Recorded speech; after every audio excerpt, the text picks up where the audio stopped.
Hello friends, मैं ऋतु अग्रवाल अपने YouTube channel पर आप सभी का स्वागत करती हूँ। आज हम पढ़ेंगे क्लास 8th का NCERT chapter 12 exponents and powers, घातांक और घात।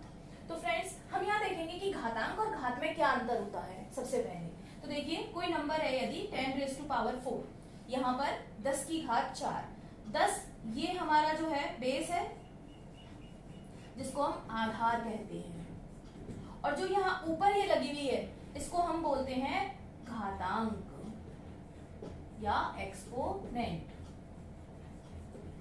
ये हमारा बेस है, जो नीचे नंबर लिखा हुआ है हमारा आधार अंक है, और इसके ऊपर जो ये पावर है ये घातांक है। इसका मतलब होता है कि ये जो बेस अंक है इसको हमें इतनी बार लेना है। जैसे हम इसको अगर एक्सपोनेंट करेंगे, इसका विस्तार करेंगे तो 10 इंटू 10 इंटू 10 इंटू 10, 10 को 4 टाइम्स, 10 को 4 बार गुणा करना है 10 से ही।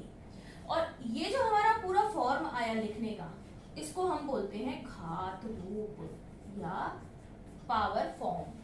तो आपको समझ आया होगा कि ये हमारा जो यहाँ पावर में अंक है वो हमारा घातांक होता है, और इस पूरे रूप को हम घात रूप बोलते हैं।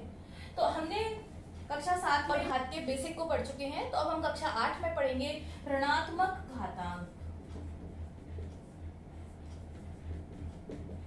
या निगेटिव पावर। तो वो क्या होती है? जैसे 10⁻⁴ हमने अभी पढ़ा, हमने इसको 10 को 4 टाइम्स मल्टीप्लाई किया। यदि ये 10⁻⁻4 होता तो इसका क्या अर्थ था? इसका अर्थ ये था कि यहाँ पे 10 की घात को हमने 4 बार गुणा किया, यानी 10 गुना 10 गुना 10 गुना 10, और यहाँ पे घात -4 है। इसका मतलब है कि हम डेसिमल साइड में बढ़ेंगे, तो हम इसको लिख सकते हैं 1/10 की घात 4। हम इसको पहले पॉजिटिव इंटीजर में कन्वर्ट करेंगे, पॉजिटिव फॉर्म में कन्वर्ट करेंगे, तो ये 10⁻⁻4 को हम 1/10⁻⁴ लिखेंगे। इसके बाद हम इसका एक्सपोनेंट्स कर सकते हैं, 10 इंटू 10 इंटू 10, 10 को 4 बार गुणा करेंगे। आपको ऋणात्मक रूप समझ में आया? जैसे 3 की पावर -2, तो हम इसको क्या लिखेंगे? 1/3 की पावर 2। तो हम इसको लिख सकते हैं 1/3 गुना 3, तो 1/9। यानी कि यदि घात माइनस में होती है तो उसका रेसिप्रोकल उसके इक्वल होता है नंबर का। जैसे हमने लिखा 2 की पावर -4, तो फ्रेंड्स इसको क्या लिखेंगे हम? आप बताइए। जी हाँ, 1/2 की घात 4। तो ये आपके समझ में आ गया। अब हम चलते हैं घातांक के नियमों की ओर। अब हम पढ़ेंगे घातांक के नियम। तो सबसे पहले तो हम जानते हैं कि किसी भी नंबर की पावर यदि m है तो हम उसको a into a dot dot dot m times m बार लिखते हैं। जैसे अभी हमने देखा था एग्जाम्पल 10⁻⁴, तो इसको हम क्या लिख सकते हैं? 10 इंटू 10 इंटू 10 इंटू 10, बस 4 बार हो गया। इसके बाद हम पढ़ते हैं यदि a की पावर 1 है तो इसका क्या मतलब है? इसका मतलब है a।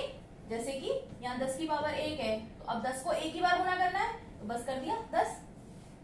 चलिए आगे देखते हैं हम, यदि a की पावर m गुना a की पावर n, दो समान बेस की संख्याएं हैं जिनकी पावर अलग अलग है, तो बेस तो एक ही है और पावर्स ऐड हो जाती हैं, घातांक जुड़ जाते हैं।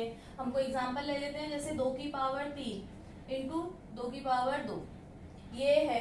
अब यहाँ पे हमारा बेस क्या है? 2। यहाँ पर हमारा बेस क्या है? 2। तो अब हम क्या करेंगे इनको? 2 की पावर, अब पावर होगा क्या होगा? यहाँ पे क्या है? मल्टीप्लाई हो रहा है, यानी यहाँ मल्टीप्लाई हो रहा है तो पावर ऐड हो जाएंगी, तो 2 की पावर 5। आगे एग्जांपल लेते हैं हम।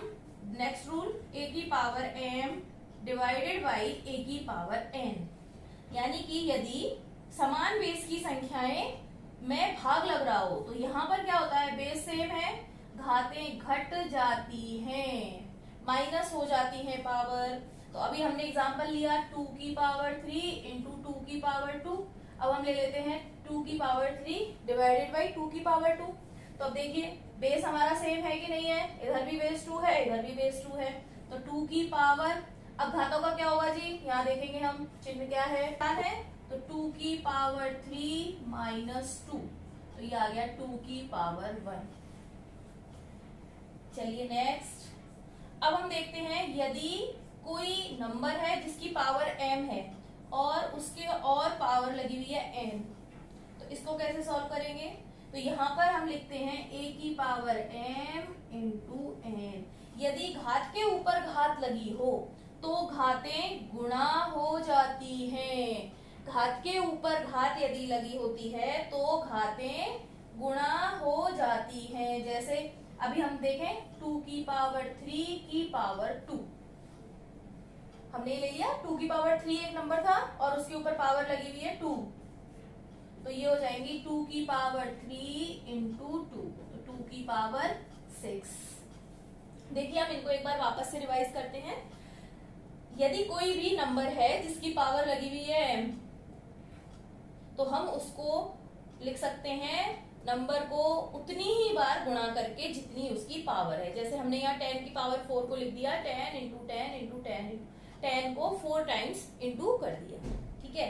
अब हम देखते हैं यदि a की पावर 1 है, तो चलिए जी हम इसी फॉर्मूले से कर सकते हैं। यहाँ पे हमारा m 1 है तो हमने लिख दिया इसको 1 टाइम a को, यानी कि 1, जैसे 10 की पावर 1 लगाई तो केवल 10 आ गया। यदि दो सेम आधार की संख्याएं हैं और वो इंटू हो रही हैं और उनकी पावर अलग अलग है, तो क्या होता है, ये इंटू हो रही हैं तो पावर ऐड हो जाती है। तो यहाँ पे हमने देखा बेस 2 है, पावर 3 है, इंटू हो रही है, बेस 2 है, तो बेस दोनों में सेम है और इंटू हो रही है तो पावर ऐड हो जाएंगी, तो 2 की पावर 3 प्लस 2, तो 2 की पावर 4 आ गया। ऐसे हम आगे चले कि a की पावर m डिवाइड हो रही है a की पावर n से, यहाँ पर डिवाइड का निशान है तो पावर जो है वो माइनस हो जाएंगी।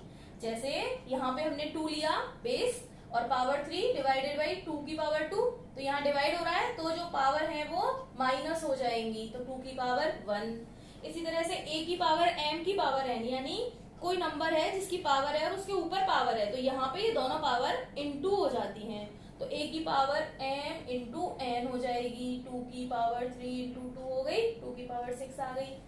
ये आपको समझ आ गया होगा। अब हम बात करेंगे जब बेस अलग अलग होंगे, तो बेस अलग अलग होंगे जब क्या होगा हम देखते हैं। अभी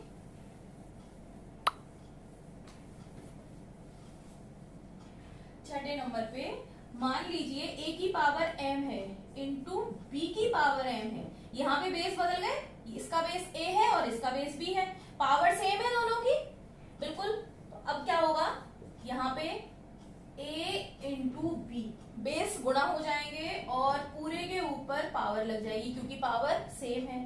जैसे मैं कहूँ यहाँ पे एक एग्जांपल के लिए 2 की पावर 3 इंटू 3 की पावर 4, सॉरी 3 की पावर 3, पावर सेम रखनी है ना हमें, तो हम इसको क्या लिख सकते हैं 2 इंटू 3 की पावर 3, यानी 6 की पावर 3। नेक्स्ट देखिए, यदि a की पावर m डिवाइड हो रही है और b की पावर m है, तो अब हम इसको क्या लिखेंगे a अपॉन b और पावर आ जाएगी m। जैसे अभी हमने देखा एग्जांपल 2 की पावर 3 और डिवाइडेड बाई 3 की पावर 3, तो हम इसको लिख सकते हैं 2 अपॉन 3 की पावर 3, उसके ऊपर जाकर के पावर लग जाएगी। और यदि फ्रेंड्स कोई भी नंबर है जिसकी पावर 0 है, हमने अभी देखा था अगर पावर 1 है तो वो एक बार लिखा जाता है, यदि उसकी पावर 0 है तो उसकी वैल्यू 1 होती है हमेशा। जैसे यहाँ पे 10 की पावर 0 लगाई अपन ने तो इसकी वैल्यू भी 1 आ जाएगी। अगर हमने 250 की पावर 0 लगा दी तो ये भी 1 हो जाएगा। तो आइए हम दोबारा देख लेते हैं इनको। घातांक के नियम में हमने देखा जब सेम बेस थे, अब हम देखेंगे जब बेस अलग अलग हो, बेस अलग अलग है और पावर सेम है और इंटू हो रहे हैं, तो क्या होगा बेस इंटू हो जाएंगे और दोनों के ऊपर सेम पावर आ जाएगी। जैसे 2 की पावर 3 इंटू 3 की पावर 3, यहाँ पे बेस अलग अलग है 2 और 3, पावर सेम है तो 2 इंटू 3 की पावर 3 हो गया, तो ये 6 की पावर 3 हो गया। इसी तरह से a की power m divided by b की पावर m, तो ये a अपॉन b हो जाएगा और पूरे में पावर लग जाएगी एक ही जगह, जैसे 2 की पावर 3 बटे 3 की पावर 3 था तो 2 अपॉन 3 की पावर 3 हो गया। एक हम ये चीज बहुत इंपॉर्टेंट है जो हमें याद रखनी है कि यदि a की पावर 0 है तो उसकी वैल्यू इक्वल टू 1 होती है। यहाँ पे a कोई भी नंबर हो सकता है कितनी भी डिजिट का, जैसे 7 3 2 4 6 5, इसकी पावर यदि 0 है तो इसकी वैल्यू भी 1 होगी। तो आई होप आपको घातांक और घात के नियम समझ आए होंगे। यदि आपको कोई भी क्वेरी हो तो आप नीचे डिस्क्रिप्शन बॉक्स में लिख सकते हैं। आप प्रश्नावली 12.1 के सवाल हल करेंगे, क्वेश्चंस करेंगे और अगर कोई क्वेरी होती है तो आप उसको जरूर लिख के मेंशन कीजिए, मैं उसको सॉल्व करूंगी। नेक्स्ट वीडियो में हम इसका अगला पार्ट अवश्य करेंगे। Thank you.